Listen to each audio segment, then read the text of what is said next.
Hello students, welcome to Star Career Institute. मैं हूं आपकी biology teacher Mrs Priya Singh. आज हम क्लास 9th का लेक्चर जो है वो कंटिन्यू करेंगे। क्लास 9th में लास्ट टाइम हमने पढ़ा था सेल के बारे में, the fundamental unit of life. Cell में हमने ये डिस्कस किया था कि सेल क्या होता है, सेल थ्योरी किसने दी थी, क्या क्या उसमें स्टेप्स है।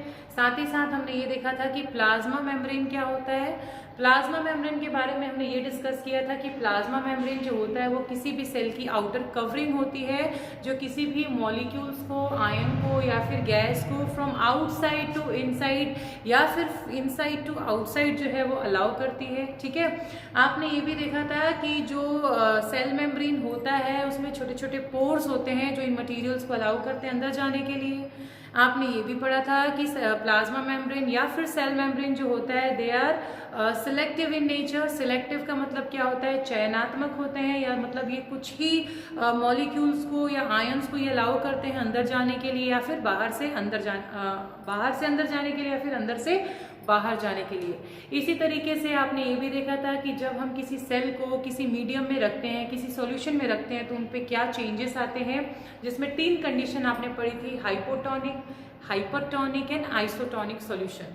तो हाइपोटोनिक सॉल्यूशन आपने क्या पढ़ा था कि जब भी हम किसी सेल को ऐसे सॉल्यूशन में रखते हैं जिसमें आउटर कंसंट्रेशन जो होता है, आउटर वाटर कंसंट्रेशन जो होता है वो ज़्यादा होता है और सेल का जो वाटर कंसंट्रेशन होता है वो क्या होता है, कम होता है, तो पानी जो होता है वो बाहर से अंदर की तरफ मूव करना शुरू कर देता है जिससे सेल की स्वेलिंग होने लगती है, सेल जो होता है वो फूल जाता है। तो इस कंडीशन को हम लोग क्या कहते हैं, हाइपोटोनिक सॉल्यूशन। इसी तरीके से आपने आइसोटोनिक पढ़ा था। आइसोटोनिक में दोनों तरफ की कंसंट्रेशन जो होती है वो बराबर होती है और यहाँ पे जो मूवमेंट होता है वो नेट मूवमेंट होता है। ठीक है, तीसरा यानी इसमें सेल में कोई भी चेंज नहीं आता है। थर्ड हम स्टेप्स पढ़े थे हाइपरटोनिक सॉल्यूशन। हाइपरटोनिक सॉल्यूशन का मतलब क्या होता है कि जब सेल के अंदर की वाटर की कंसंट्रेशन बाहर के वाटर के कंसंट्रेशन से ज़्यादा होगा, उस केस में जो सेल की जो वाटर की जो मूवमेंट है फ्रॉम इनसाइड टू आउटसाइड होगा, तो अंदर से बाहर आएगा जिसकी वजह से सेल जो होता है वो श्रिंक कर जाता है और इस कंडीशन को हम लोग क्या कहते हैं, हाइपरटोनिक। लास्ट में हमने डिस्कस किया था बेटा 2 कॉन्सेप्ट, प्लाज्मोलिसिस एंड डिप्लाज्मोलिसिस। इस चीज़ को मैं वापस से क्या करती हूँ, रिपीट कर देती हूँ जिससे आपको कोई प्रॉब्लम ना हो और आपको एक बार क्या हो जाए, ये रिकैप हो जाए। ठीक है, तो हम देख लेते हैं प्लाज्मोलिसिस क्या होता है। प्लाज्मोलिसिस को बेटा हिंदी में कहते हैं जीव द्रव्य कुंचन, जीव द्रव्य कुंचन। ठीक है, यहाँ पे हमने ये पढ़ा था कि एक ऐसी कंडीशन होती है जब हम किसी सेल को हाइपरटोनिक सॉल्यूशन में रखते हैं तो वहां पे सेल में क्या चेंज आती है, और इसमें हम किस सेल की बात कर रहे हैं, प्लांट सेल की बात कर रहे हैं। तो हमने एक प्लांट सेल लिया है और ऑब्वियसली बात है जब आप कोई भी प्लांट सेल लेते हो तो उस प्लांट सेल के ऊपर एक और लेयर होता है जिसे हम लोग क्या कहते हैं, सेल वॉल कहते हैं। क्या कहते हैं, सेल वॉल। ठीक है, तो आपने एक सेल लिया है जो कि एक टाइप का क्या है, प्लांट सेल है। ठीक है, इसके अंदर न्यूक्लियस है, इसके अंदर की जो कंसंट्रेशन है वो अवेलेबल है। अब हमने इस प्लांट सेल को किस कंडीशन में रखा, एक हाइपरटोनिक कंडीशन में रखा। ठीक है, जब हाइपोटोनिक सॉल्यूशन में रखा तो हाइपरटोनिक सॉल्यूशन में रखने से क्या होगा कि आपको पता है कि सेल की कंसंट्रेशन जो है वो ज्यादा है एज कंपैरिजन टू बाहर की कंसंट्रेशन से, जिसके वजह से इस सेल का जो भी नेट वाटर है वो बाहर से अंदर से बाहर की तरफ मूव करना स्टार्ट हो जाएगा। तो जब अंदर से बाहर की तरफ मूव करेगा तो इस सेल का जो शेप है कुछ इस तरीके से आपको दिखाई देगा। पानी बाहर निकलने की वजह से अंदर का जो प्लाज्मा मेम्ब्रेन है वो सिकुड़ कर कोने में क्या हो जाता है, इकट्ठा हो जाता है। यानी यहाँ पे जो आप देख रहे हैं that is cell wall. Cell wall को हिंदी में कोशिका भित्ति कहते हैं। कोशिका भित्ति जो है ये अपने शेप को मेंटेन रखेगा क्योंकि it is hard outer covering, ये रिजिड होता है, हार्ड होता है और ये एज इट इज शेप में रहेगा। लेकिन प्लाज्मा मेम्ब्रेन जो है वाटर की कंसंट्रेशन कम होने की वजह से ये सिकुड़ के नीचे कोने में आ जाती है। ठीक है, तो इस कंडीशन को हम लोग क्या कहते हैं, प्लाज्मोलिसिस। ठीक है, तो ये बेटा कंडीशन प्लाज्मोलिसिस कहलाता है। अब इसी का एक और टर्म है डीप्लाज्मोलिसिस। इसको हम लोग क्या कहते हैं, डीप्लाज्मोलिसिस। तो डीप्लाज्मोलिसिस को हिंदी में कहेंगे जीव द्रव्य विकुंचन, जीव द्रव्य विकुंचन। जीव द्रव्य विकुंचन क्या होता है? जीव द्रव्य विकुंचन में देखो बेटा, ये जो आपने श्रिंक सेल लिया है, यानी ये जो कंडीशन आपने ली थी प्लाज्मोलिसिस में, अब हम इसको शिफ्ट करेंगे हाइपोटोनिक कंडीशन में। हाइपोटोनिक कंडीशन जो होता है इसको अल्परासरणी विसरण कहते हैं। अल्परासरणी जो विसरण है उसमें जब हम किसी सेल को रखेंगे तो आपको पता है हाइपोटोनिक कंडीशन में बाहर का कंसंट्रेशन क्या होता है? वाटर का ज्यादा होता है और इसके अंदर का कंसंट्रेशन कम है, तो बाहर से पानी की मूवमेंट जो है वो अंदर की तरफ होने लगेगी, जिसके वजह से सेल जो है वो धीरे धीरे क्या होता जाएगा? फूल जाएगा, स्वेल कर जाएगा और सेल जो है ये पहले वाली कंडीशन में वापस आ जाएगा, यानी ये अपने back to its normal state, ये पहले वाली कंडीशन में जब वापस आ जाता है तो इस कंडीशन को हम लोग क्या कहते हैं? डीप्लाज्मोलिसिस। क्या कहते हैं इसको?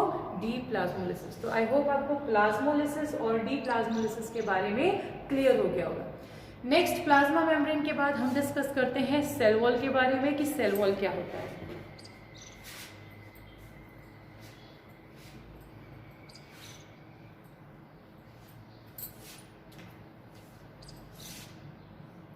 सेल वॉल देख लेते हैं बेटा। सेल वॉल जो होता है इसको हम लोग हिंदी में कहते हैं कोशिका भित्ति। हिंदी में हम क्या कहते हैं? कोशिका भित्ति।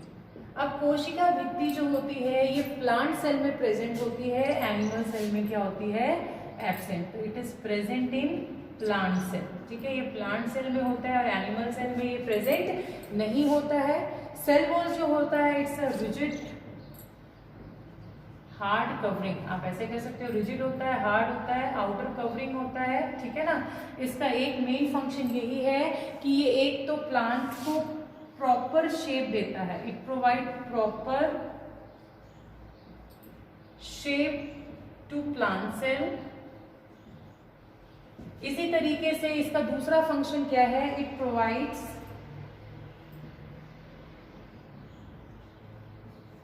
Protection to the plant cell. It provide protection to the plant cell. तो सेल वॉल बेसिकली किसमें प्रेजेंट होता है? प्लांट सेल में। प्लांट सेल में इसका मेन फंक्शन ये होता है कि ये हार्ड होता है, रिजिड होता है, ठीक है ना, कठोर होता है, और कठोर होने की वजह से ये मेन इसका काम है सुरक्षा का, यानी प्रोटेक्शन का। ये प्लांट सेल को किसी भी बाहरी आघात से, एक्सटर्नल इंजरी से क्या करता है? प्रोटेक्ट करता है, बचाव करता है, और ये प्रॉपर शेप भी देने का काम करता है, ठीक है ना। तो मेनली हमने सेल वॉल देखा। सेल वॉल में ज्यादा कुछ बताने का है नहीं, बस इतना आप याद रखना कि it is present in plant cell. ये एक आउटर हार्ड कवरिंग होती है जो प्लांट को किसी भी एक्सटर्नल इंजरी से बचाने का काम करती है। इसके अलावा प्लांट सेल में जो सेल वॉल होता है वो किसका बना होता है? सेलुलोज का बना होता है। ये किसका बना होता है? सेलुलोज का बना होता है, ठीक है। सेल वॉल किसका बना होता है? सेलुलोज का। इसके अलावा ये प्रॉपर शेप देने का भी काम करती है। सेल वॉल के बाद हम जो नेक्स्ट अपने सेल के पार्ट की बात करेंगे दैट इज न्यूक्लियस, ठीक है। नेक्स्ट हम बात कर लेते हैं न्यूक्लियस की।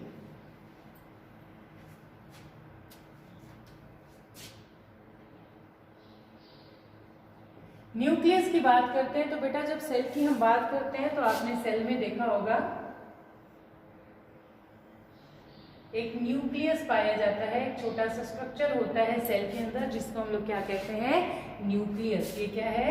न्यूक्लियस। न्यूक्लियस को हिंदी में क्या कहते हैं? केंद्रक कहते हैं, ठीक है। अब जैसे सेल के चारों तरफ सेल मेम्ब्रेन प्रेजेंट होता है, वैसे ही न्यूक्लियर के चारों तरफ भी दो मेम्ब्रेन पाए जाते हैं। डबल मेम्ब्रेन होता है न्यूक्लियस, ठीक है ना, आउटर मेम्ब्रेन और इनर मेम्ब्रेन। आउटर मेम्ब्रेन जो होता है वो पोरस होता है नेचर में, ठीक है ना, और यहाँ पे जो न्यूक्लियस प्रेजेंट होता है उसे न्यूक्लियर मेम्ब्रेन कहते हैं। क्या कहते हैं इसको? जो मेम्ब्रेन होते हैं, डबल मेम्ब्रेन है, उसको हम लोग क्या कहते हैं? Nuclear membrane. हिंदी में बोलेंगे तो केंद्रक झिल्ली, ठीक है। इसके अलावा जैसे इस सेल का ये पूरा पार्ट है जिसको हम लोग साइटोप्लाज्म यानी कोशिका द्रव्य कहते हैं, उसी प्रकार से न्यूक्लियस के अंदर का भी जो लिक्विड पोर्शन होता है उसको हम लोग कहते हैं न्यूक्लियोप्लाज्म। क्या कहते हैं? न्यूक्लियोप्लाज्म। ठीक है। अब हम बात कर लेते हैं कि न्यूक्लियस के अंदर एक छोटा सा एक स्मॉल स्ट्रक्चर पाया जाता है जिसे हम लोग क्या कहते हैं, न्यूक्लियोलस। न्यूक्लियोलस और न्यूक्लियोलस जो होता है it is the main site for RNA synthesis. ठीक है, यहाँ पे बहुत सारा आरएनए बनता है, it is a site for RNA synthesis.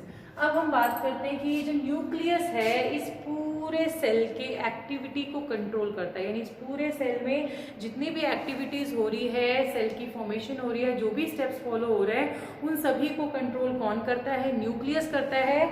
इसीलिए न्यूक्लियस को हम लोग ब्रेन ऑफ द सेल भी कहते हैं।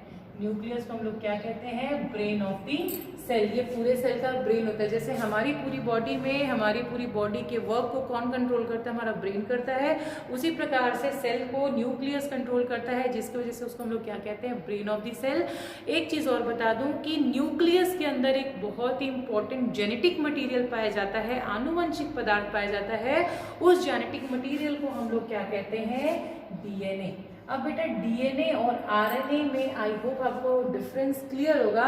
नहीं क्लियर है तो थोड़ा बहुत मैं आपको बता देती हूँ। आरएनए जो होता है इसको हम लोग कहते हैं राइबो न्यूक्लिक एसिड। इसी प्रकार से डीएनए का जो फुल फॉर्म होता है वो होता है डीऑक्सी